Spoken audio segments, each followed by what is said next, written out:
मालका दी मालका दी मालका दी मालका दी। बोल रहे हैं, साड़ी आवाज़ पीछे तक पहुंच रही है, समझ भी आ रही है। क्या जी माइक है नहीं तुम थोड़ा अगे आ जाओ, थोड़ा अगे आ जाओ। ਅਸੀਂ ਤਾਂ ਬੇਨਤੀ ਕੀਤੀ ਮਾਲਕੋ ਚੱਲ ਪਵੇ ਸਾਡੀ ਜੇ ਬਾਹਰ ਆਸਣ ਲਾ ਲੈਂਦੇ ਆ ਤਾਂ ਫਿਰ ਇਹ ਲਾਹਾ ਹੀ ਲੈ ਲੈਂਦੇ ਆ। ਇਹ ਵਕੀਲ ਆ ਨਾ ਜੀ, ਤਾਂ ਕਰਕੇ ਹੁੰਡੀ ਫੜ ਲੈਂਦੇ ਆ। ਜੇ ਵਕੀਲ ਆ ਤਾਂ ਫਿਰ ਅੱਜ ਕੁਛ ਇੱਦਾਂ ਦੀ ਗੱਲ ਕਰਦੇ ਆ ਕਿ ਅਸੀਂ ਇੱਕ ਕਹਾਣੀ ਸੁਣਾਣੀ ਹੈ ਔਰ ਉਹ ਕਹਾਣੀ ਦਾ ਜਵਾਬ ਤੁਸੀਂ ਦੇਣਾ ਹੈ। ਸਮਝ ਲਓ ਇਹ ਕਹਾਣੀ ਸਾਡੇ ਜੀਵਨ 'ਚ ਬਹੁਤ ਬੜਾ ਗਿਆਨ ਦਿੰਦੀ ਹੈ, ਇਸ ਲਈ ਅਸੀਂ ਇਹ ਕਹਾਣੀਆਂ ਨੂੰ ਨਾਮ ਦਿੰਦੇ ਆ ਬਹੁਤ ਕਥਾ, ਕਿਉਂਕਿ ਅੱਜ ਟਾਈਮ ਥੋੜਾ ਹੈ ਸਾਡੇ ਕੋਲ। ਇਸ ਲਈ ਅਸੀਂ ਚਾਹੁੰਦੇ ਕਿ ਥੋੜੇ ਟਾਈਮ 'ਚ ਤੁਹਾਨੂੰ ਕੁਝ ਐਸੀ ਸਿੱਖਿਆ ਮਿਲ ਜਾਵੇ ਜਿਹਦੇ ਨਾਲ ਤੁਹਾਡੇ ਜੀਵਨ 'ਚ ਬਦਲਾਅ ਆ ਜਾਵੇ।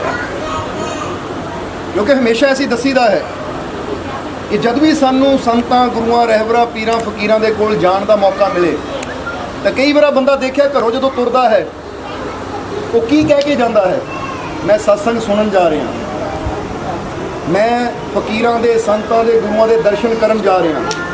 ਇਹ ਦੋ ਗੱਲਾਂ ਕਹਿ ਕੇ ਬੰਦਾ ਜਾਂਦਾ ਹੈ। ਔਰ ਅਸੀਂ ਤੁਹਾਨੂੰ ਕਹਾਂਗੇ ਦੋ ਗੱਲਾਂ ਕਹਿ ਕੇ ਨਾ ਜਾਓ ਕਿ ਮੈਂ ਦਰਸ਼ਨ ਕਰਨ ਚੱਲਾਂ ਜਾਂ ਮੈਂ ਸਤਸੰਗ ਸੁਣਨ ਚੱਲਣਾ ਹੈ, ਬਲਕਿ ਕੀ ਕਹਿ ਕੇ ਜਾਣਾ ਹੈ ਜਾਂ ਕੀ ਸੋਚ ਕੇ ਜਾਣਾ ਹੈ ਕਿ ਮੈਂ ਸੰਤਾਂ, ਗੁਰੂਆਂ, ਰਹਿਬਰਾਂ, ਫਕੀਰਾਂ ਦੇ ਦਰ ਤੇ ਜਾ ਰਿਹਾ ਹਾਂ ਕੁਝ ਸਿੱਖਣ ਵਾਸਤੇ, ਕੁਝ ਸਮਝਣ ਵਾਸਤੇ। ਕਿਉਂਕਿ ਜਦੋਂ ਅਸੀਂ ਸਿੱਖਣ ਦੇ ਨਜ਼ਰੀਏ ਨਾਲ ਜਾਵਾਂਗੇ ਫਿਰ ਅਸੀਂ ਸਿੱਖਾਂਗੇ ਵੀ, ਸਮਝਾਂਗੇ ਵੀ, ਔਰ ਜਦੋਂ ਸਿੱਖਾਂਗੇ, ਸਮਝਾਂਗੇ ਫਿਰ ਹੀ ਸਾਡੇ ਜੀਵਨ 'ਚ ਬਦਲਾਅ ਵੀ ਆਏਗਾ। ਤਾਂ ਜੇ ਅਸੀਂ ਇੱਕ ਬੱਚੇ ਨੂੰ ਦੇਖੀਏ, ਬੱਚਾ ਕਹੇ ਮੈਂ ਸਕੂਲ ਵਿੱਚ ਮਾਸਟਰ ਦੀ ਗੱਲ ਸੁਣਨ ਜਾ ਰਿਹਾ, ਉਹ ਸਿਰਫ ਸੁਣਦਾ ਹੈ, ਸਿੱਖਦਾ ਨਹੀਂ ਹੈ, ਸਮਝਦਾ ਨਹੀਂ ਹੈ, ਉਹਦੇ ਜੀਵਨ 'ਚ ਬਦਲਾਅ ਵੀ ਕਦੀ ਨਹੀਂ ਆਉਂਦਾ। ਬਦਲਾਅ ਉਦੋਂ ਹੀ ਸਾਡੇ ਜੀਵਨ 'ਚ ਆਉਂਦਾ ਜਦੋਂ ਅਸੀਂ ਸੋਚਦੇ ਹਾਂ ਕਿ ਮੈਂ ਕੁਝ ਸਿੱਖਣਾ ਹੈ, ਕੁਝ ਸਮਝਣਾ ਹੈ ਤਾਂ ਕਿ ਮੇਰਾ ਜੀਵਨ ਬਦਲ ਸਕੇ। ਕਿਉਂਕਿ ਇਨਸਾਨ ਦੇ ਜੀਵਨ 'ਚ ਬੜੀਆਂ ਪਰੇਸ਼ਾਨੀਆਂ ਹੈ, ਬੜੀਆਂ ਤਕਲੀਫਾਂ ਹੈ, ਬੜੇ ਦੁੱਖ ਹੈ। ਔਰ ਇਹ ਯਾਦ ਰੱਖੋ, ਜੇ ਜੀਵਨ 'ਚ ਪਰੇਸ਼ਾਨੀਆਂ, ਤਕਲੀਫਾਂ, ਦੁੱਖ ਹੈ ਤਾਂ ਹਰ ਪਰੇਸ਼ਾਨੀ, ਹਰ ਤਕਲੀਫ, ਹਰ ਦੁੱਖ ਦਾ ਹੱਲ ਵੀ ਉਹ ਮਾਲਿਕ ਨੇ ਰੱਖਿਆ ਹੋਇਆ ਹੈ। ਇਹਨੂੰ ਇੱਦਾਂ ਸਮਝ ਲਓ ਕਿ ਜੇ ਉਸ ਪਰਮਾਤਮਾ ਨੇ ਭੁੱਖ ਰੱਖੀ ਹੈ ਨਾ ਤਾਂ ਫਿਰ ਭੋਜਨ ਵੀ ਰੱਖਿਆ ਹੋਇਆ ਹੈ। ਜੇ ਪਿਆਸ ਹੈ ਤਾਂ ਜਲ ਵੀ ਹੈ ਉਸ ਪਿਆਸ ਨੂੰ ਮਿਟਾਉਣ ਵਾਲਾ। ਹਾਂ, ਇਹ ਗੱਲ ਹੋਰ ਹੈ, ਇੱਕ ਬੰਦੇ ਨੂੰ ਪਿਆਸ ਤਾਂ ਲੱਗੀ ਹੈ ਪਰ ਉਹਨੂੰ ਪਤਾ ਹੀ ਨਾ ਹੋਵੇ ਪਾਣੀ ਹੈ ਕਿੱਥੇ, ਉੱਥੇ ਤੱਕ ਪਹੁੰਚ ਹੀ ਨਾ ਪਾਵੇ ਤਾਂ ਦੋਸ਼ ਰੱਬ ਨੂੰ ਦੇਵੇ ਕਿ ਇਹ ਪਰਮਾਤਮਾ ਤੂੰ ਆ ਕਿੱਦਾਂ ਦੀ ਜ਼ਿੰਦਗੀ ਦਿੱਤੀ ਹੈ, ਇਹ 'ਚ ਦੁੱਖ ਹੀ ਦੁੱਖ ਹੈ, ਪਿਆਸ ਹੀ ਪਿਆਸ ਹੈ, ਸ਼ਾਂਤੀ, ਸਕੂਨ, ਚੈਨ ਹੈ ਹੀ ਨਹੀਂ। ਤਾਂ ਫਿਰ ਪਰਮਾਤਮਾ ਵੀ ਕਹੇਗਾ ਕਿ ਸ਼ਾਂਤੀ ਵੀ ਹੈ, ਸਕੂਨ ਵੀ ਹੈ, ਚੈਨ ਵੀ ਹੈ, ਪਰ ਪਿਆਰਿਆ ਤੈਨੂੰ ਹਾਲੇ ਪਤਾ ਹੀ ਨਹੀਂ ਹੈ ਕਿੱਥੇ। ਇੱਕ ਵਾਰ ਉੱਥੇ ਤੱਕ ਪਹੁੰਚ, ਫਿਰ ਤੈਨੂੰ ਪਤਾ ਲੱਗੇਗਾ ਕਿ ਜੀਵਨ 'ਚ ਹਰ ਮੁਸ਼ਕਿਲ ਦਾ ਹੱਲ ਹੈ। ਅਸੀਂ ਤਾਂ ਸੁਣਦੇ ਹੋ ਨਾ, ਇੱਕ ਲਾਈਨ ਆਉਂਦੀ ਹੈ ਕਿ ਹਰ ਮੁਸ਼ਕਿਲ ਦੀ ਕੁੰਜੀ ਯਾਰੋ ਹੱਥ ਮੁਰਸ਼ਦ ਦੇ ਆਈ, ਮੁਰਸ਼ਦ ਨਜ਼ਰ ਕਰੇ ਜਿਸ ਵੇਲੇ ਤਾਂ ਮੁਸ਼ਕਿਲ ਇਹ ਨਾ ਕਾਈ। ਜਾਂ ਦੂਜੇ ਲਫ਼ਜ਼ਾਂ 'ਚ ਆਉਂਦਾ ਕਿ ਲੱਖ ਖੁਸ਼ੀਆਂ ਪਾਤਸ਼ਾਹੀਆਂ ਜੇ ਸਤਿਗੁਰ ਨਜ਼ਰ ਕਰੇ। ਇੱਥੇ ਇਸ਼ਾਰਾ ਕੀ ਹੋਇਆ ਹੈ ਕਿ ਤੇਰੇ ਜੀਵਨ 'ਚ ਹੁਣ ਹਜ਼ਾਰਾਂ ਮੁਸ਼ਕਿਲਾਂ, ਘਬਰਾ ਨਾ, ਡਰ ਨਾ, ਕਿਉਂਕਿ ਹਰ ਮੁਸ਼ਕਿਲ ਦਾ ਹੱਲ ਹੈ, ਬਸ ਉਹ ਹੱਲ ਦੀ ਖੋਜ ਕਰਨੀ ਪੈਂਦੀ ਹੈ। ਔਰ ਅਸੀਂ ਹਮੇਸ਼ਾ ਦੱਸੀਦਾ ਹੈ ਕਿ ਅਗਰ ਉਸ ਮਾਲਿਕ ਦੀ ਕਿਰਪਾ, ਉਹਦੀ ਰਹਿਮਤ, ਉਹਦੀ ਬਖਸ਼ਿਸ਼ ਨੂੰ ਅਸੀਂ ਪ੍ਰਾਪਤ ਕਰਨਾ ਚਾਹੁੰਦੇ ਹਾਂ ਤਾਂ ਤੁਸੀਂ ਸਤਸੰਗ ਇੱਕ ਇੱਥੇ ਅਸੀਂ ਦੱਸਣਾ ਚਾਹਾਂਗੇ, ਤੁਹਾਨੂੰ ਯਾਦ ਕਰਾਉਣਾ ਚਾਹਾਂਗੇ, ਸ਼ਾਇਦ ਤੁਸੀਂ YouTube ਤੇ ਸੁਣਿਆ ਹੋਵੇ। ਅਸੀਂ ਇੱਕ ਬੈਂਕ ਲੌਕਰ ਦੀ ਮਿਸਾਲ ਦਿੱਤੀ ਸੀ। ਇੱਕ ਬੈਂਕ ਦੇ ਵਿੱਚ ਲੌਕਰ ਹੈ ਕਿਸੇ ਦਾ? ਫਿਕਰ ਨਾ ਕਰੋ, ਸਮਾਨ ਨਹੀਂ ਪੁੱਛਣਾ, ਉਹਦਾ ਪੁੱਛੇ ਘਬਰਾ ਗਏ, ਪਤਾ ਨਹੀਂ ਮਾਲਕਾਂ ਨੇ ਲੌਕਰ 'ਚ ਰੱਖਿਆ ਕਿ ਉਹ ਤੁਹਾਡਾ ਹੈ। ਅਸੀਂ ਸਿਰਫ ਇਹ ਦੱਸਣਾ ਚਾਹੁੰਦੇ ਹਾਂ ਕਿ ਜਿੱਦਾਂ ਬੈਂਕ ਵਿੱਚ ਇੱਕ ਲੌਕਰ ਹੁੰਦਾ ਹੈ ਤਾਂ ਹਮੇਸ਼ਾ ਲੌਕਰ ਦੀਆਂ ਕਿੰਨੀਆਂ ਚਾਬੀਆਂ ਹੁੰਦੀਆਂ ਹੈ? ਦੋ। ਇੱਕ ਚਾਬੀ ਕਿਹਦੇ ਕੋਲ ਹੁੰਦੀ ਹੈ? ਬੰਦੇ ਦੇ ਕੋਲ, ਜਿਹੜਾ ਲੌਕਰ ਦਾ ਮਾਲਿਕ ਹੈ। ਤਾਂ ਦੂਜੀ ਚਾਬੀ ਕਿਹਦੇ ਕੋਲ ਹੁੰਦੀ ਹੈ? ਜੋ ਬੈਂਕ ਦਾ ਮੈਨੇਜਰ। ਹੁਣ ਜਦੋਂ ਅਸੀਂ ਉਹ ਲੌਕਰ ਨੂੰ ਆਪਰੇਟ ਕਰਨਾ, ਫਰਜ਼ ਕਰੋ ਲੌਕਰ ਦੇ ਪਿੱਛੇ ਬੜੇ ਖਜ਼ਾਨੇ ਆ, ਖਜ਼ਾਨਾ ਮਤਲਬ ਅਸੀਂ ਸੋਨਾ ਰੱਖਿਆ, ਚਾਂਦੀ ਰੱਖੀ ਹੈ, ਜੋ ਵੀ ਸਾਡਾ ਉਹਦੇ ਅੰਦਰ ਹੈ ਕੀਮਤੀ ਧਨ। ਹੁਣ ਜੇ ਅਸੀਂ ਉਹ ਲੌਕਰ ਨੂੰ ਖੋਲ ਕੇ ਉਹ ਚੀਜ਼ ਨੂੰ ਪ੍ਰਾਪਤ ਕਰਨਾ ਹੈ ਤਾਂ ਫਿਰ ਸਾਡੇ ਵਾਸਤੇ ਦੋ ਚੀਜ਼ਾਂ ਦੀ ਲੋੜ ਹੈ। ਇੱਕ ਤਾਂ ਸਾਡੀ ਆਪਣੀ ਚਾਬੀ ਦੀ, ਔਰ ਦੂਸਰਾ ਉਸ ਕੀ ਦੀ, ਉਸ ਚਾਬੀ ਦੀ ਜੋ ਕਿ ਉਹ ਬੈਂਕ ਵਾਲਿਆਂ ਦੇ ਕੋਲ ਹੈ। ਕਿਉਂਕਿ ਜਦੋਂ ਦੋ ਹੀ ਚਾਬੀਆਂ ਲੱਗਦੀਆਂ ਹੈ ਤਾਂ ਫਿਰ ਹੀ ਲੋਕਰ ਦਾ ਦਰਵਾਜ਼ਾ ਖੁੱਲ੍ਹਦਾ ਹੈ, ਔਰ ਅਸੀਂ ਉਹ ਚੀਜ਼ ਦਾ ਇਸਤੇਮਾਲ ਕਰ ਪਾਉਂਦੇ ਜੋ ਲੋਕਰ ਦੇ ਵਿੱਚ ਛੁਪੀ ਹੋਈ ਹੈ। ਬਸ ਇਸੇ ਤਰ੍ਹਾਂ ਸਮਝ ਲਓ ਕਿ ਪ੍ਰਮਾਤਮਾ ਨੇ ਸਾਡੇ ਜੀਵਨ ਦੇ ਅੰਦਰ ਵੀ ਖੁਸ਼ੀਆਂ ਦੇ ਕਈ ਖਜ਼ਾਨੇ ਰੱਖੇ ਹੋਏ ਹੈ।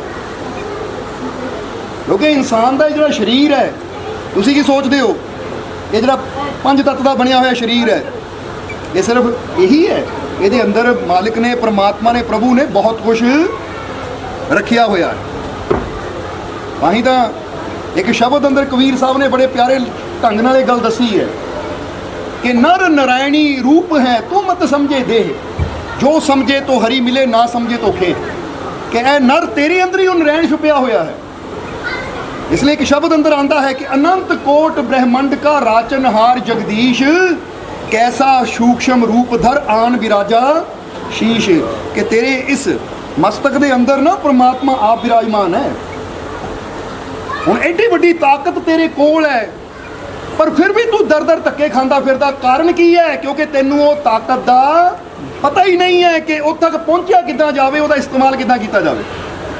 ਜੇ ਤੁਹਾਨੂੰ ਫਰਜ਼ ਕਰੋ ਮੋਬਾਈਲ ਬੱਚੇ ਨੇ ਪਕੜਿਆ ਹੋਇਆ ਹੈ, ਅਸੀਂ ਕਹਿੰਦੇ ਮੋਬਾਈਲ ਇਹਦੇ 'ਚ ਬੜੇ ਫੰਕਸ਼ਨ ਹੈ, ਬਹੁਤ ਕੁਛ ਹੈ ਇਹਦੇ ਅੰਦਰ, ਪਰ ਇਹ ਮੋਬਾਈਲ ਕਿਸੇ ਐਸੇ ਬਜ਼ੁਰਗ ਨੂੰ ਦੇ ਦਿਓ ਜਿਹਨੂੰ ਇਹਦੇ ਬਾਰੇ ਪਤਾ ਹੀ ਨਾ ਹੋਵੇ ਕਿ ਇਹਨੂੰ ਚਲਾਉਣਾ ਕਿੱਦਾਂ ਹੈ, ਇਹਦਾ ਇਸਤੇਮਾਲ ਕਿੱਦਾਂ ਕਰਨਾ ਹੈ, ਤਾਂ ਉਹਦੇ ਵਾਸਤੇ ਕੀ ਹੈ? ਕੁਛ ਵੀ ਨਹੀਂ। ਹੁਣ ਅਗਣਾ ਬਸ ਇੰਨਾ ਕੁ ਪਤਾ ਕਿ ਰੈੱਡ ਬਟਨ ਦਬਾ ਦਿਓ ਤਾਂ ਕੱਟ ਹੋ ਜਾਂਦੀ ਕਾਲ, ਗ੍ਰੀਨ ਬਟਨ ਦਬਾ ਦਿਓ ਤਾਂ ਆਵਾਜ਼ ਆ ਜਾਂਦੀ ਹੈ, ਮੈਸੇਜ ਕਿੱਥੋਂ ਹੁੰਦੀ, ਈਮੇਲ ਕਿੱਥੇ, YouTube ਕੀ ਹੈ, WhatsApp ਕੀ ਹੈ, Facebook ਕੀ ਹੈ, ਮੈਨੂੰ ਇਹਦੇ ਬਾਰੇ ਪਤਾ ਹੀ ਨਹੀਂ। ਹੁਣ ਇਹਦਾ ਮਤਲਬ ਇਹ ਨਹੀਂ ਕਿ ਮੋਬਾਈਲ 'ਚ ਫੰਕਸ਼ਨ ਹੈ ਨਹੀਂ, ਉਹਦੇ 'ਚ ਫੰਕਸ਼ਨ ਸਾਰੇ ਹੀ ਹੈ, ਪਰ ਇਸਤੇਮਾਲ ਉਹੀ ਕਰੇਗਾ ਜਿਹਨੂੰ ਫੰਕਸ਼ਨਾਂ ਬਾਰੇ ਪੂਰਾ ਗਿਆਨ ਹੋਵੇ, ਨੌਲੇਜ ਹੋਵੇ। ਇਸੇ ਤਰ੍ਹਾਂ ਪ੍ਰਮਾਤਮਾ ਨੇ ਤੁਹਾਡੇ ਜੀਵਨ 'ਚ ਬਹੁਤ ਕੁਝ ਰੱਖਿਆ ਹੋਇਆ ਹੈ, ਪਰ ਇਨਸਾਨ ਨੂੰ ਆਪਣੇ ਜੀਵਨ ਦੇ ਅੰਦਰ ਛੁਪੀ ਹੋਈ ਉਹ ਤਾਕਤ ਦਾ, ਉਹ ਆਨੰਦ ਦਾ, ਉਹ ਸ਼ਾਂਤੀ ਦਾ ਗਿਆਨ ਨਾ ਹੋਣ ਦੀ ਵਜ੍ਹਾ ਨਾਲ ਇਨਸਾਨ ਦੁਖੀ ਬੈਠਾ ਹੈ। ਤਾਂ ਹੀ ਤਾਂ ਕਦੀ ਗੌਰ ਕਰੋ, ਤੁਸੀਂ ਇੱਕ ਸ਼ੋਰੂਮ 'ਚ ਜਾ ਕੇ ਫ੍ਰਿਜ ਲੈਂਦੇ ਹੋ, ਜਾਂ ਇੱਕ ਸ਼ੋਰੂਮ 'ਚ ਜਾ ਕੇ ਵਾਸ਼ਿੰਗ ਮਸ਼ੀਨ ਲੈਂਦੇ ਹੋ, ਜਾਂ TV ਲੈਂਦੇ ਹੋ, ਨਾਲ ਤੁਹਾਨੂੰ ਕੀ ਮਿਲਦਾ ਹੈ? ਮੈਨਿਊ। ਉਹਦੇ 'ਚ ਸਾਰੇ ਫੰਕਸ਼ਨ ਲਿਖੇ ਹੁੰਦੇ ਹੈ ਕਿ ਰਿਮੋਟ ਦੇ ਫੰਕਸ਼ਨ ਕੀ ਹੈ, ਇਹ TV ਦੇ ਫੰਕਸ਼ਨ ਕੀ ਹੈ, ਜਾਂ ਫ੍ਰਿਜ ਦੇ ਫੰਕਸ਼ਨ ਕੀ ਹੈ, ਜਾਂ ਵਾਸ਼ਿੰਗ ਮਸ਼ੀਨ ਦੇ ਫੰਕਸ਼ਨ ਕੀ ਹੈ, ਜਾਂ ਜੋ ਵੀ ਤੁਸੀਂ ਲੈਂਦੇ ਹੋ। ਤੁਸੀਂ ਗੱਡੀ ਵੀ ਲਓ ਤਾਂ ਗੱਡੀ ਦੇ ਵਿੱਚ ਵੀ ਜਿਹੜੀ ਸਰਵਿਸ ਬੁੱਕ ਹੁੰਦੀ ਹੈ ਨਾ, ਉਹ 'ਚ ਸਾਰਾ ਲਿਖਿਆ ਹੁੰਦਾ ਹੈ ਇੰਜਨ ਦੇ ਬਾਰੇ ਕਿ ਆਹ ਲਾਈਟ ਆਵੇ ਤਾਂ ਕੀ ਪ੍ਰੋਬਲਮ ਹੈ, ਆਹ ਲਾਈਟ ਆਵੇ ਤਾਂ ਇਹਦਾ ਕੀ ਮਤਲਬ ਹੈ, ਉਹ ਹਰ ਚੀਜ਼ ਦੱਸੀ ਹੁੰਦੀ ਹੈ। ਹਰ ਚੀਜ਼ ਦੇ ਨਾਲ ਇੱਕ ਮੈਨਿਊ ਹੁੰਦਾ ਹੈ। ਹੁਣ ਜਿਹੜਾ ਇਨਸਾਨ ਉਹਨੂੰ ਪੜ੍ਹ ਲੈਂਦਾ ਹੈ, ਉਹਦੇ ਵਾਸਤੇ ਉਹ ਚੀਜ਼ ਨੂੰ ਚਲਾਉਣਾ ਸੌਖਾ ਹੋ ਜਾਂਦਾ ਹੈ। ਪਰ ਇੱਕ ਮੁਸ਼ਕਿਲ ਗੱਲ ਇਹ ਹੈ ਕਿ ਪਰਮਾਤਮਾ ਨੇ ਇਨਸਾਨ ਨੂੰ ਇਹ ਸਰੀਰ ਤਾਂ ਦੇ ਦਿੱਤਾ, ਪਰ ਜਿਹੜਾ ਇਹ ਸਰੀਰ ਨੂੰ ਚਲਾਉਣ ਦੇ ਫੰਕਸ਼ਨ ਹੈ ਨਾ, ਉਹ ਜਿਹੜਾ ਮੈਨਿਊ ਹੈ ਉਹ ਇਨਸਾਨ ਦੇ ਹੱਥ 'ਚ ਨਹੀਂ ਹੈ। ਉਹ ਸਾਨੂੰ ਕਿੱਥੋਂ ਪਤਾ ਲੱਗਦਾ ਹੈ? ਉਹ ਸਾਨੂੰ ਪਤਾ ਲੱਗਦਾ ਸੰਤਾਂ, ਗੁਰੂਆਂ, ਰਹਿਬਰਾਂ ਦੇ ਕੋਲ ਜਾ ਕੇ ਕਿ ਮਹਾਰਾਜ ਦੱਸੋ ਕਿ ਸਰੀਰ ਦੇ ਅੰਦਰ ਜਿਹੜੀਆਂ ਇੰਨੀਆਂ ਸ਼ਕਤੀਆਂ ਛੁਪੀਆਂ ਬੈਠੀਆਂ ਹੈ, ਜਿਹੜੀਆਂ ਇੰਨੀਆਂ ਤਾਕਤਾਂ ਸਰੀਰ ਦੇ ਅੰਦਰ ਹੈ, ਅਸੀਂ ਕਿਸ ਤਰ੍ਹਾਂ ਉਹਨਾਂ ਦਾ ਇਸਤੇਮਾਲ ਕਰ ਸਕਦੇ ਹਾਂ। ਫਿਰ ਉਹਦੇ ਵਾਸਤੇ ਵਿਧੀਆਂ ਹੁੰਦੀਆਂ ਹੈ, ਮੈਡੀਟੇਸ਼ਨ ਦੀਆਂ, ਧਿਆਨ ਦੀਆਂ, ਸਿਮਰਨ ਦੀਆਂ, ਸ਼ਬਦ ਦੀਆਂ, ਜੋ ਸਾਨੂੰ ਉਸ ਆਨੰਦ ਤੱਕ ਲੈ ਕੇ ਜਾਂਦੀਆਂ, ਜਿੱਥੋਂ ਸਾਨੂੰ ਪਤਾ ਲੱਗਦਾ ਹੈ ਕਿ ਸਰੀਰ ਦੇ ਅੰਦਰ ਛੁਪੇ ਹੋਏ ਖਜ਼ਾਨੇ ਨੂੰ ਅਸੀਂ ਕਿੱਦਾਂ ਪ੍ਰਾਪਤ ਕਰ ਸਕਦੇ ਹਾਂ। ਇਸ ਲਈ ਅਸੀਂ ਦੱਸ ਰਹੇ ਸੀ ਕਿ ਜਿਸ ਵੇਲੇ ਇਨਸਾਨ ਨੇ ਲੋਕਰ ਆਪਰੇਟ ਕਰਨਾ ਹੋਵੇ ਤਾਂ ਦੋ ਚਾਬੀਆਂ ਦੀ ਲੋੜ ਹੈ। ਤਾਂ ਇੱਥੇ ਵੀ ਸਮਝ ਲਓ ਕਿ ਜੇ ਪ੍ਰਭੂ ਦੇ ਘਰ ਦੇ ਖਜ਼ਾਨਿਆਂ ਦੇ ਦਰਵਾਜ਼ੇ ਨੂੰ ਖੋਲ੍ਹਣਾ ਹੈ, ਉੱਥੇ ਵੀ ਸਾਨੂੰ ਦੋ ਚਾਬੀਆਂ ਦੀ ਲੋੜ ਹੈ। ਉਹਨੂੰ ਦਿਓ ਕਿ ਨਹੀਂ? ਇੱਕ ਤਾਂ ਬੰਦਾ ਆਪ ਹੀ ਹੁੰਦਾ ਹੈ, ਜਿੱਥੇ ਬੰਦੇ ਦਾ ਵਿਸ਼ਵਾਸ ਹੈ, ਪਿਆਰ ਹੈ, ਸ਼ਰਧਾ ਹੈ। ਵਿਸ਼ਵਾਸ ਤੋਂ ਬਿਨਾਂ ਕਦੀ ਮਾਲਿਕ ਦੇ ਘਰ ਦੇ ਦਰਵਾਜ਼ੇ ਨਹੀਂ ਖੋਲ੍ਹਦੇ। ਦੂਜੀ ਜ਼ਰੂਰਤ ਹੈ ਸਾਨੂੰ, ਜਿੱਦਾਂ ਇੱਕ ਚਾਬੀ ਮੈਨੇਜਰ ਦੇ ਕੋਲ ਹੈ, ਹੁਣ ਇੱਥੇ ਸਮਝ ਲਓ ਮੈਨੇਜਰ ਜਾਨੀ ਉਹ ਸੰਤ, ਗੁਰੂ, ਰਹਿਬਰ। ਔਰ ਇਨਸਾਨ ਦਾ ਆਪਣਾ ਇਹ ਸਰੀਰ ਰੂਪੀ ਲੋਕਰ ਹੈ। ਇਹ ਉਦੋਂ ਹੀ ਇਨਸਾਨ ਆਪਰੇਟ ਕਰ ਪਾਉਂਦਾ ਹੈ ਜਦੋਂ ਕੋਈ ਯੁਕਤੀ ਰੂਪੀ ਕੁੰਜੀ ਇਨਸਾਨ ਨੂੰ ਮਿਲਦੀ ਹੈ, ਤਾਂ ਫਿਰ ਹੀ ਇਨਸਾਨ ਨੂੰ ਪਤਾ ਲੱਗਦਾ ਹੈ ਕਿ ਇਹ ਮੇਰੇ ਸਰੀਰ ਰੂਪੀ ਇਹ ਲੋਕਰ ਦੇ ਅੰਦਰ ਉਹ ਪ੍ਰਭੂ ਦੀਆਂ ਰਹਿਮਤਾਂ ਦੇ ਕਿਹੜੇ ਕਿਹੜੇ ਖਜ਼ਾਨੇ ਹੈ। ਜਦੋਂ ਉਹਦੀ ਜਾਣਕਾਰੀ ਇਨਸਾਨ ਨੂੰ ਮਿਲ ਜਾਂਦੀ ਹੈ ਤਾਂ ਇਨਸਾਨ ਦਾ ਜੀਵਨ ਆਨੰਦ, ਸ਼ਾਂਤੀ, ਸਕੂਨ ਨਾਲ, ਖੁਸ਼ੀ ਨਾਲ ਭਰਪੂਰ ਹੋ ਜਾਂਦਾ ਹੈ। ਇਸ ਲਈ ਜੀਵਨ 'ਚ ਐਸਾ ਬਹੁਤ ਕੁਝ ਹੈ ਕਿ ਅਗਰ ਉਹਨੂੰ ਸਮਝ ਲਓ ਤਾਂ ਤੁਹਾਨੂੰ ਡਾਕਟਰਾਂ ਦੀ ਦਵਾਈ ਖਾਣ ਦੀ ਲੋੜ ਨਾ ਪਵੇ। ਜੈ ਮਾਲਕਾਂ ਦੀ। ਅੱਜ ਇਨਸਾਨ ਨੇ ਆਪਣੇ ਆਪ ਨੂੰ ਐਸਾ ਬਣਾ ਲਿਆ ਕਿ ਮਾੜੀ ਜਿਹੀ ਗੱਲ ਹੁੰਦੀ, ਚਲੋ ਡਾਕਟਰ ਕੋਲ, ਚਲੋ ਆਹ ਦਵਾਈ ਲੈ ਲਓ, ਆਹ ਗੋਲੀ ਖਾ ਲਓ, ਆਹ ਮੈਡੀਸਨ ਲੈ ਲਓ। ਮੈਡੀਸਨਾਂ ਦੇ ਸਹਾਰੇ ਇਨਸਾਨ ਚੱਲ ਰਿਹਾ ਹੈ। ਪਰ ਅਗਰ ਇਨਸਾਨ ਸਮਝ ਜਾਵੇ ਕਿ ਮੇਰੇ ਅੰਦਰ ਕਿਹੜੀ ਸ਼ਕਤੀ ਬੈਠੀ ਹੈ, ਔਰ ਜਦੋਂ ਇਨਸਾਨ ਉਹ ਸ਼ਕਤੀ ਦੇ ਸਹਾਰੇ ਚੱਲਦਾ ਹੈ, ਯਾਨੀ ਉਹ ਪ੍ਰਮਾਤਮਾ ਪ੍ਰਭੂ ਵਾਹਿਗੁਰੂ ਅੱਲਾ, ਜਦੋਂ ਉਹਦੇ ਸਹਾਰੇ ਇਨਸਾਨ ਚੱਲਦਾ ਤਾਂ ਫਿਰ ਇਨਸਾਨ ਨੂੰ ਹੋਰ ਕਿਸੇ ਸਹਾਰੇ ਦੀ ਲੋੜ ਪੈਂਦੀ ਨਹੀਂ। ਉਹ ਥੋੜਾ ਸਮਝਣਾ ਪੈਂਦਾ। ਇਸ ਲਈ ਤੁਹਾਡੇ ਜੀਵਨ 'ਚ ਬੜਾ ਆਨੰਦ ਹੈ, ਬੜੀ ਸ਼ਾਂਤੀ ਹੈ, ਬੜਾ ਸਕੂਨ ਹੈ, ਬੜੀ ਖੁਸ਼ੀ ਹੈ। ਬਸ ਉਸ ਖੁਸ਼ੀ ਨੂੰ ਸਮਝਣ ਦੀ ਕੋਸ਼ਿਸ਼ ਕਰਨੀ, ਉਹਦੇ ਤੱਕ ਕਿੱਦਾਂ ਪਹੁੰਚਿਆ ਜਾਵੇ ਉਹ ਯੁਕਤੀ ਲੈਣ ਦੀ ਕੋਸ਼ਿਸ਼ ਕਰਨੀ। ਕਿਉਂਕਿ ਇਹ ਯਾਦ ਰੱਖੋ ਕਿ ਜਿੱਦਾਂ ਬੰਦਾ ਕਹਿੰਦਾ ਨਾ ਹੀਰਿਆਂ ਦੀ ਖਾਨ, ਸੋਨੇ ਦੀ ਖਾਨ, ਉਹ ਹੈ, ਪਰ ਜਿਹਨੂੰ ਪਤਾ ਹੈ ਉਹੀ ਉਹਦਾ ਲਾਭ ਲੈ ਪਾਉਂਦਾ ਹੈ। ਨਹੀਂ ਤਾਂ ਬਹੁਤ ਦੁਨੀਆ ਐਸੀ ਹੈ ਜਿਹੜੀ ਭੀਖ ਮੰਗਦਿਆਂ ਭਿਖਾਰੀਆਂ ਤਰ੍ਹਾਂ ਆਪਣੀ ਜ਼ਿੰਦਗੀ ਗੁਜ਼ਾਰ ਦਿੰਦੀ ਹੈ। ਇੱਥੇ ਇਹੀ ਗੱਲ ਕਹਿਣੀ ਚਾਹਾਂਗੇ ਕਿ ਤੁਹਾਡੇ ਅੰਦਰ ਵੀ ਉਹ ਲਾਲਾਂ ਦੀ, ਹੀਰਿਆਂ ਦੀ, ਯਾਨੀ ਸੁੱਖਾਂ ਦੀ, ਸ਼ਾਂਤੀ ਦੀ, ਆਨੰਦ ਦੀ ਖਾਨ ਮੌਜੂਦ ਹੈ। ਪਰ ਇੱਥੇ ਹੀ ਗੱਲ ਸ਼ੁਰੂ ਕੀਤੀ ਸੀ ਕਹਾਣੀ ਤੋਂ, ਗੱਲ ਕਿਸੇ ਹੋਰ ਪਾਸੇ ਚਲੀ ਗਈ। ਇਸ ਕਰਕੇ ਹੁਣ ਵਕੀਲ ਵੀ ਸਾਡੇ ਕੋਲ ਬੈਠੇ ਆ, ਬੜੇ ਕੇਸ ਲੜਦੇ ਆ, ਬੜੀਆਂ ਗਵਾਹੀਆਂ ਦਿੰਦੇ ਆ। ਇੱਦਾਂ ਦਾ ਇੱਕ ਕਹਾਣੀ ਸੁਣਾਣੀ ਬੱਚਿਆਂ ਨੂੰ ਵੀ, ਧਿਆਨ ਨਾਲ ਸਾਡੀ ਕਹਾਣੀ ਸੁਣਨੀ, ਫਿਰ ਜਵਾਬ ਦੇਣਾ, ਠੀਕ ਹੈ? ਤਿਆਰ ਹੋ? ਤੇ ਉਸ ਤੋਂ ਬਾਅਦ ਫਿਰ ਅਸੀਂ ਸਮਾਪਤੀ ਵੀ ਕਰਾਂਗੇ, ਕਿਉਂਕਿ ਜਿੱਦਾਂ ਦੱਸਿਆ ਕਿ ਗੁਲਾਬਗੜ੍ਹ ਵੀ ਜਾਣਾ ਹੈ ਅਸੀਂ, ਫਗਵਾੜੇ ਦੇ ਲਾਗੇ, ਉੱਥੇ ਵੀ ਸੰਗਤ ਇੰਤਜ਼ਾਰ ਕਰ ਰਹੀ ਹੈ। ਤੇ ਕਹਾਣੀ ਸਾਰਿਆਂ ਵਾਸਤੇ ਹੈ ਕਿ ਇੱਕ ਬਹੁਤ ਪਹੁੰਚੇ ਹੋਏ ਫਕੀਰ ਸੀ, ਸੰਤ ਸੀ। ਉਹਨਾਂ ਦੇ ਕੋਲ 3 ਸੇਵਕ ਰਹਿੰਦੇ ਸੀ। ਵੈਸੇ ਲੋਕ ਤਾਂ ਬਹੁਤ ਆਉਂਦੇ ਸੀ ਉਹਨਾਂ ਦੇ ਦਰਸ਼ਨ ਕਰਨ ਵਾਸਤੇ, ਉਹਨਾਂ ਦੇ ਸਤਸੰਗ ਵਿੱਚ, ਪਰ ਉਹਨਾਂ ਦੇ 3 ਸੇਵਕ ਸੀ ਜਿਹੜੇ ਉਹਨਾਂ ਦੀ ਬੜੀ ਸੇਵਾ ਕਰਦੇ ਸੀ, ਦਿਨ ਰਾਤ ਸੇਵਾ ਕਰਦੇ ਸੀ, ਦਿਨ ਰਾਤ ਫਕੀਰਾਂ ਦੇ ਨਾਲ ਰਹਿੰਦੇ ਸੀ।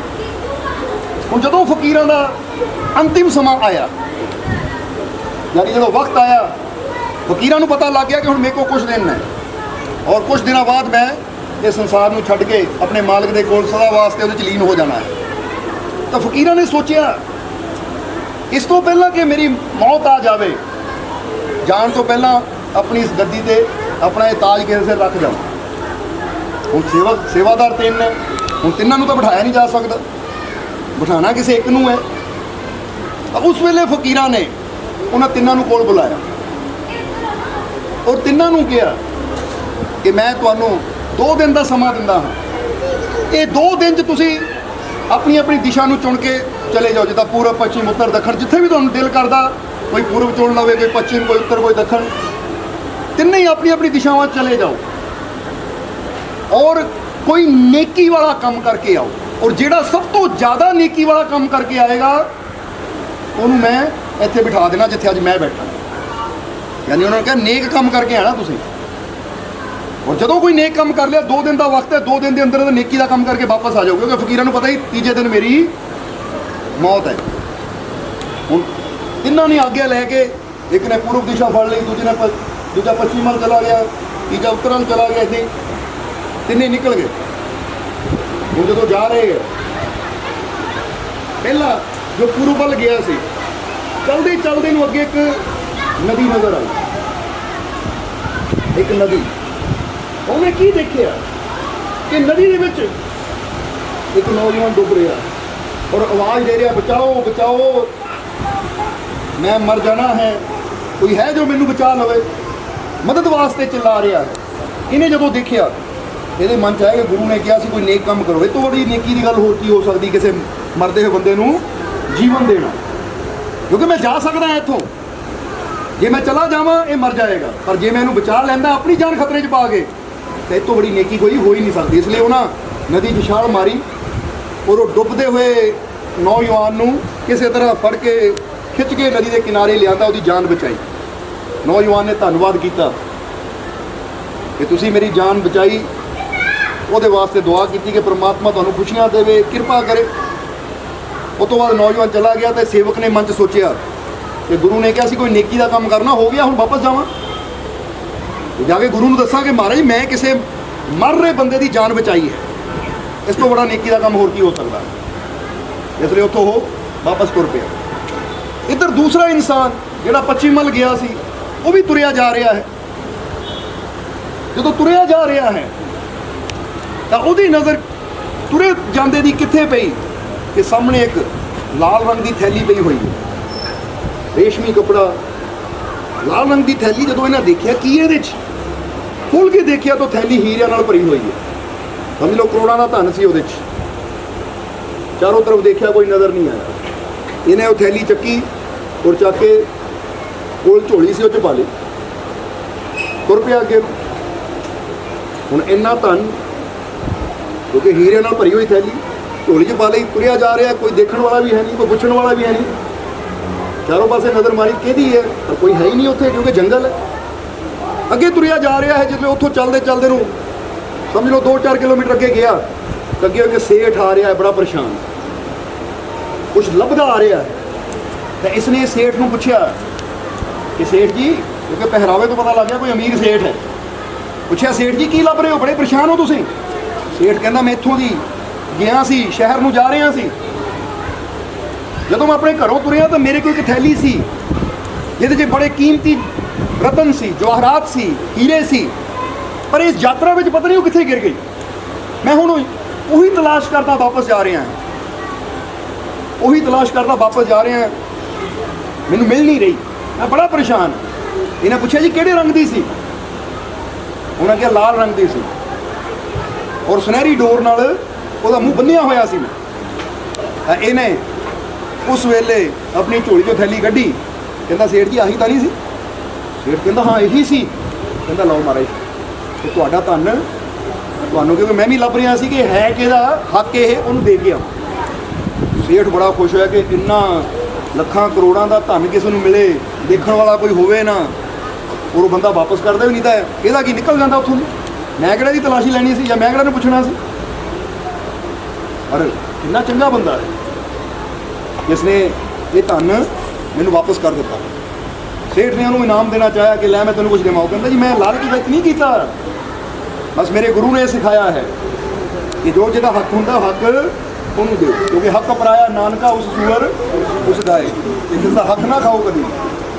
ਗੁਰੂਆਂ, ਰਹਿਬਰਾਂ, ਪੀਰਾਂ, ਫਕੀਰਾਂ ਨੇ ਇਹੀ ਗੱਲ ਕਹੀ ਹੈ ਕਿ ਜੇ ਇਨਸਾਨ ਕਿਸੇ ਦਾ ਹੱਕ ਆਉਂਦਾ ਤਾਂ ਗੁਰੂ ਵੀ ਹਾਮੀ ਨਹੀਂ ਭਰਦਾ ਉਹ। ਇਸ ਲਈ ਕਿ ਤੁਸੀਂ ਆਪਣਾ ਰੱਖੋ। ਤਾਂ ਸ਼ੁਕਰੀਆ। ਉਹਨਾਂ ਹੱਥ ਜੋੜ ਕੇ ਕਹੇ ਜਦੋਂ ਤੁਸੀਂ ਮੈਨੂੰ ਇਨਾਮ ਦੇਣ ਦੀ ਗੱਲ ਕੀਤੀ, ਮੈਂ ਤੁਹਾਡਾ ਧੰਨਵਾਦ ਕਰਦਾ, ਮੈਨੂੰ ਇਨਾਮ ਨਹੀਂ ਚਾਹੀਦਾ। ਸੇਠ ਨੇ ਵੀ ਉਹਨੂੰ ਦੁਆਵਾਂ ਦਿੱਤੀਆਂ। ਇਹਨਾਂ ਮਨ 'ਚ ਸੋਚਿਆ ਕਿ ਇਹ ਵੀ ਇੱਕ ਨੇਕੀ ਹੈ, ਇੱਕ ਧਨ ਕਿਸੇ ਦੇ ਹਵਾਲੇ ਕਰਨਾ ਬਹੁਤ ਬੜੀ ਨੇਕੀ। ਔਰ ਗੁਰੂ ਨੇ ਕਿਹਾ ਸੀ ਇੱਕ ਨੇਕੀ ਕਰਕੇ ਵਾਪਸ ਆ ਜਾਣਾ। ਉਹ ਵੀ ਉੱਥੋਂ ਤੁਰ ਪਿਆ। ਹੁਣ ਜਿਹੜਾ ਉੱਤਰ ਵੱਲ ਗਿਆ ਹੈ ਤੀਸਰਾ ਸੇਵਾਦਾਰ, ਉਹ ਵੀ ਜਦੋਂ ਚੱਲਦਾ ਜਾ ਰਿਹਾ ਹੈ, ਯਾਤਰਾ ਕਰਦਾ ਜਾ ਰਿਹਾ ਹੈ, ਯਾਤਰਾ ਕਰਦੇ ਕਰਦੇ ਨੂੰ ਇੱਕ ਘਰ ਦੇ ਮੋੜ ਦੀ ਲੰਘਿਆ। ਜਦੋਂ ਘਰ ਦੇ ਮੋੜ ਦੀ ਲੰਘਿਆ ਤਾਂ ਉਹਦੇ ਕੰਨਾਂ 'ਚ ਆਵਾਜ਼ ਪਈ, ਕੋਈ ਅੰਦਰ ਤੜਫ ਰਿਹਾ ਹੈ, ਆਵਾਜ਼ਾਂ ਮਾਰ ਰਿਹਾ ਹੈ ਕਿ ਕੋਈ ਹੈ ਜੋ ਮੈਨੂੰ ਪਾਣੀ ਪਿਲਾ ਦੇਵੇ। ਜਿਸ ਲਈ ਇਸਨੇ ਦਰਵਾਜ਼ਾ ਥੋੜ੍ਹਾ ਖੁੱਲ੍ਹਾ ਸੀ, ਦੇਖਿਆ ਘਰ ਦੇ ਅੰਦਰ ਕੌਣ ਹੈ ਜੋ ਤੜਫ ਰਿਹਾ ਹੈ, ਉਹ ਹਾਏ ਹਾਏ ਕਰ ਰਿਹਾ, ਆਵਾਜ਼ਾਂ ਮਾਰ ਰਿਹਾ ਹੈ। ਤਾਂ ਦੇਖਿਆ ਇੱਕ ਬਜ਼ੁਰਗ ਹੈ ਜੋ ਮੰਜੇ 'ਤੇ ਲੇਟਿਆ ਹੋਇਆ, ਬਿਮਾਰ ਹੈ, ਘਰ ਦੇ ਵਿੱਚ ਕੋਈ ਵੀ ਨਹੀਂ ਹੈ। ਇਹ ਅੰਦਰ ਗਿਆ, ਬਜ਼ੁਰਗ ਨੇ ਕਿਹਾ ਬੇਟਾ ਮੈਨੂੰ ਪਾਣੀ ਪਿਲਾ ਦੇ, ਬੜੀ ਪਿਆਸ ਲੱਗੀ ਹੋਈ ਹੈ। ਇਹਨਾਂ ਪਾਣੀ ਜਦੋਂ ਬਜ਼ੁਰਗ ਦੇ ਮੂੰਹ 'ਚ ਪਾਇਆ, ਦੇਖਿਆ ਬਜ਼ੁਰਗ ਦੇ ਸਰੀਰ ਨੂੰ ਹੱਥ ਲਾ ਕੇ ਕਿ ਬਜ਼ੁਰਗ ਦਾ ਸਰੀਰ ਬੜਾ ਤਪ ਰਿਹਾ ਹੈ। ਤਾਂ ਪੁੱਛਿਆ ਬਾਬਾ ਜੀ ਤੁਹਾਡੇ ਕੋਲ ਕੋਈ ਹੈ ਨਹੀਂ? ਉਹ ਕਹਿੰਦਾ ਮੇਰਾ ਕੋਈ ਨਹੀਂ ਹੈ, ਨਾ ਧੀ, ਨਾ ਪੁੱਤਰ, ਨਾ ਪਤਨੀ, ਮੈਂ ਇਕੱਲਾ ਹੀ ਇਕੱਲਾ ਹਾਂ। ਕੁਝ ਦਿਨਾਂ ਤੋਂ ਮੇਰੀ ਸਿਹਤ ਖਰਾਬ ਹੈ, ਆਂਢ ਗੁਆਂਢ ਦਾ ਕੋਈ ਆ ਕੇ ਮੈਨੂੰ ਭੋਜਨ ਦੇ ਜਾਵੇ ਉਹ ਮੈਂ ਕਰ ਲੈਂਦਾ ਹਾਂ, ਇਹ ਤਾਂ ਕੋਈ ਮੇਰਾ ਨਹੀਂ ਜੋ ਮੈਨੂੰ ਪੁੱਛ ਸਕੇ। ਇਹਦੇ ਮਨ 'ਚ ਹੋਇਆ ਕਿ ਗੁਰੂ ਨੇ ਕਿਹਾ ਸੀ ਨੇਕੀ ਕਰਕੇ ਆਣੀ ਹੈ, ਤੋਂ ਬੜੀ ਹੋਰ ਨੇਕੀ ਕੀ ਹੋ ਸਕਦੀ ਹੈ। ਇਹਨਾਂ ਉਸੇ ਵੇਲੇ ਜਾ ਕੇ ਵੈਦ ਨੂੰ ਬੁਲਾਇਆ, ਵੈਦ ਨੂੰ ਲਿਆਂਦਾ ਔਰ ਵੈਦ ਨੂੰ ਲਿਆ ਕੇ ਬਜ਼ੁਰਗ ਨੂੰ ਦਿਖਾਇਆ। ਵੈਦ ਨੇ ਦਵਾਈ ਦਿੱਤੀ ਕਿ ਆਹ ਦਵਾਈ ਦੇਣ ਨਾਲ ਇਹਦਾ ਬੁਖਾਰ ਉਤਰ ਜਾਏਗਾ। ਫਿਰ ਇਹਨਾਂ ਰਾਸ਼ਨ ਦਾ ਥੋੜਾ ਸਮਾਨ ਬਾਜ਼ਾਰ 'ਚੋਂ ਲਿਆਂਦਾ, ਰਾਸ਼ਨ ਦਾ ਸਮਾਨ ਬਜ਼ੁਰਗ ਕੋਲ ਲਿਆ ਕੇ ਰੱਖਿਆ, ਕੁਝ ਤਿਆਰ ਕਰਕੇ ਬਜ਼ੁਰਗ ਨੂੰ ਖਿਲਾਇਆ ਵੀ। ਹੁਣ ਬਜ਼ੁਰਗ ਨੇ ਜਦੋਂ ਭੋਜਨ ਕੀਤਾ, ਦਵਾਈ ਖਾਧੀ ਤਾਂ ਉਹਦੇ ਸਰੀਰ 'ਚ ਜਾਨ ਆ ਗਈ।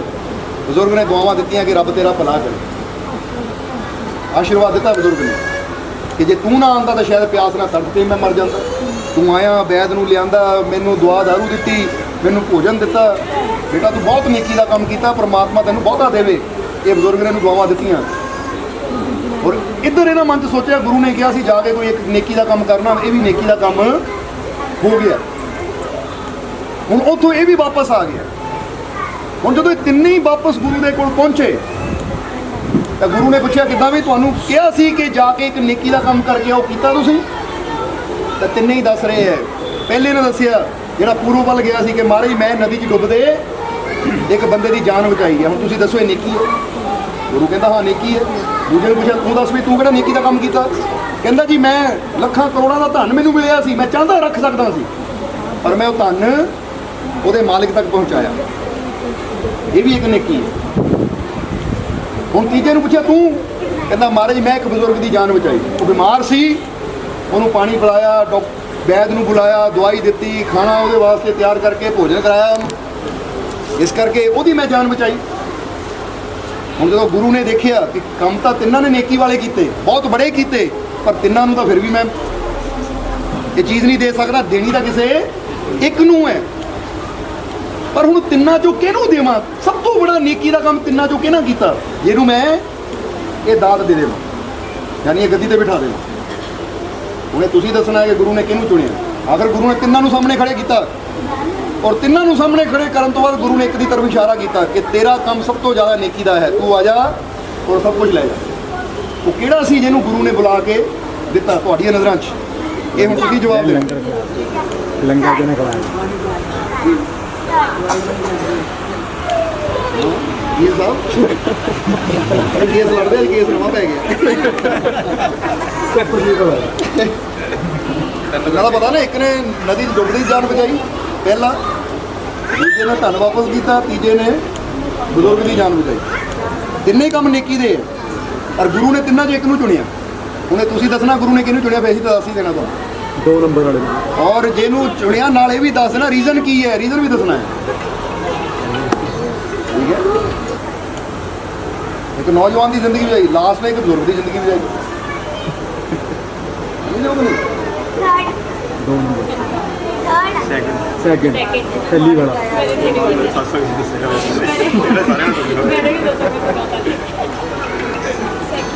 ਸੋਚੋ ਜ਼ਰਾ।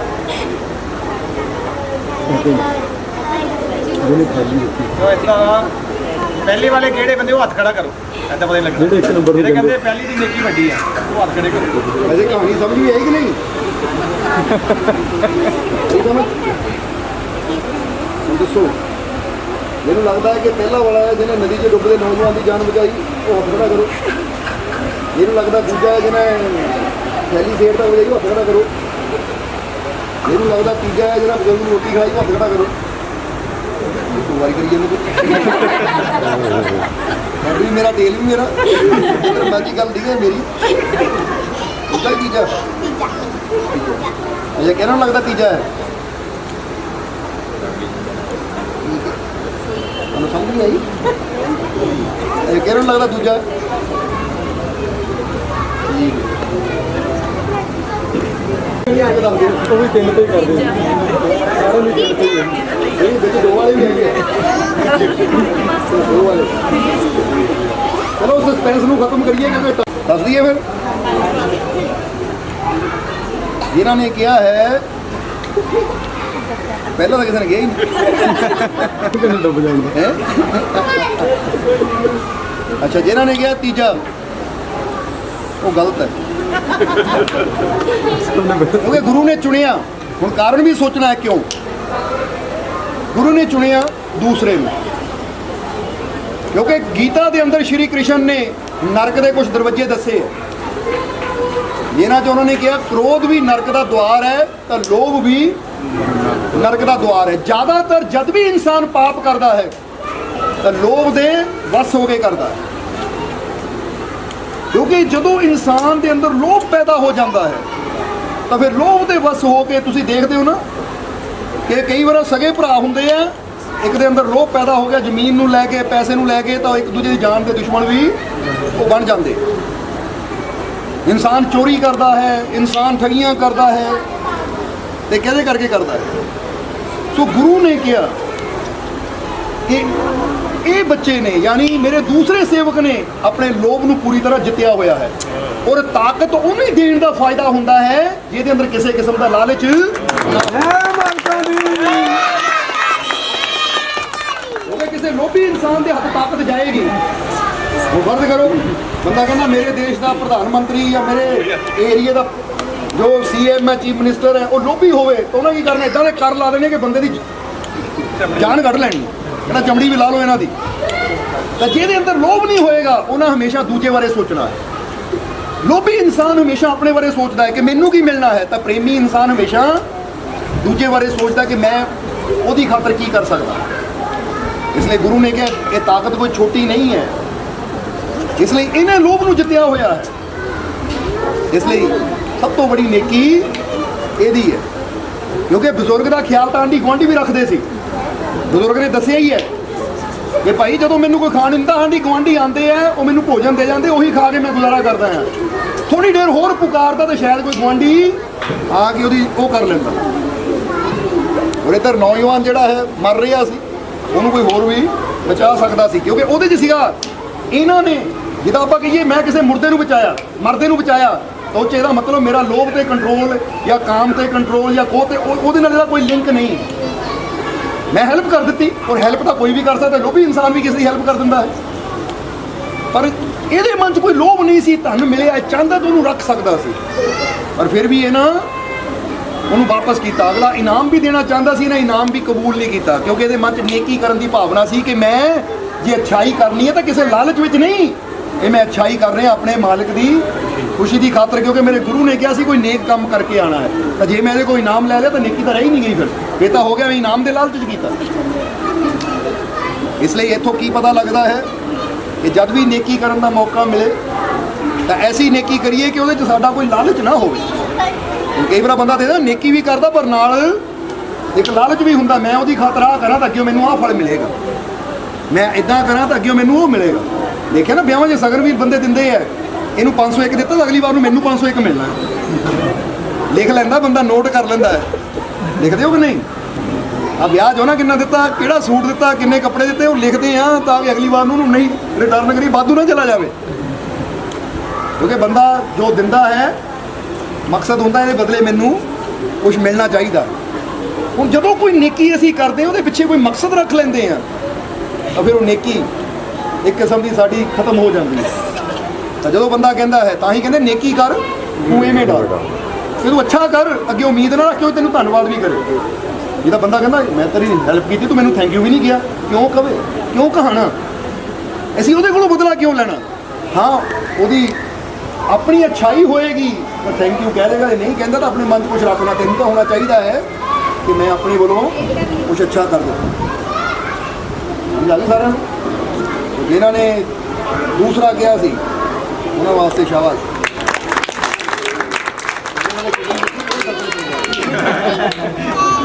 ਮਾਲਕ ਦੀ ਮੀਟਿੰਗ ਨਾਲ ਹੀ ਦੱਸ ਦੇ ਚਲੋ ਨਕਲ ਚੱਲ ਜਾਂਦੀ ਹੈ ਕਦੇ ਕਦੇ। ਇੱਕ ਛੋਟੀ ਜਿਹੀ ਬੇਨਤੀ।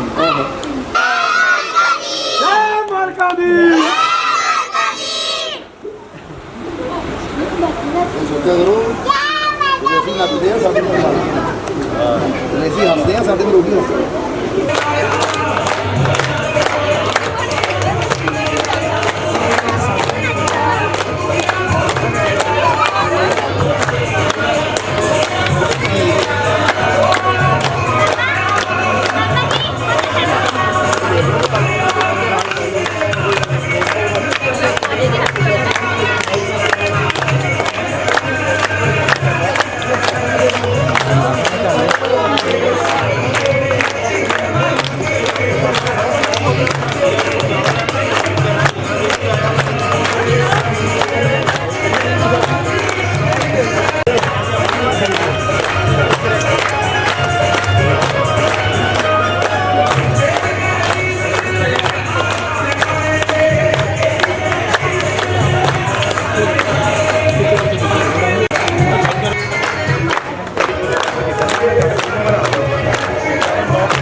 ਜੈ ਮਾਲਕਾ ਦੀ।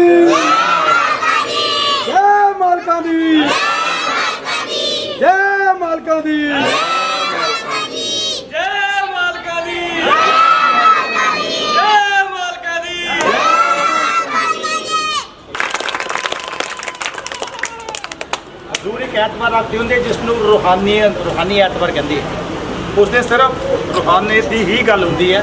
ਧਿਆਨ ਤੇ ਬਿਠਾਇਆ ਜਾਂਦਾ, ਸਿਮਰਨ ਤੇ ਬਿਠਾਇਆ ਜਾਂਦਾ, ਧਿਆਨ ਦੀਆਂ ਵਿਧੀਆਂ ਦੱਸੀਆਂ ਜਾਂਦੀਆਂ। ਉਹਨਾਂ ਨੂੰ ਕੋਈ ਬੇਨਤੀ ਫਰਿਆਦ ਕੁਝ ਨਹੀਂ ਹੁੰਦਾ, ਸਿਰਫ ਰੂਹਾਨੀਅਤ ਦੀ ਗੱਲ ਹੁੰਦੀ ਹੈ। ਉਹ ਤਰੀਕ ਮਾਲਕਾਂ ਨੇ ਇਸੇ ਮਹੀਨੇ ਦੀ ਰੱਖੀ ਹੈ, 18 ਤਰੀਕ ਦਿਨ ਐਤਵਾਰ, ਯਾਨੀ ਕਿ 18 ਤਰੀਕ ਦਾ ਜੋ ਐਤਵਾਰ ਹੋਵੇਗਾ ਰੂਹਾਨੀ ਐਤਵਾਰ ਹੋਵੇਗਾ। ਬਸ ਉਹਦੇ ਚਿੱਟੀਆਂ ਬੱਬੀਆਂ ਪਾ ਕੇ ਪਹੁੰਚ ਜਾਓ, ਰੂਹਾਨੀਅਤ ਦਾ ਆਨੰਦ ਲਓ।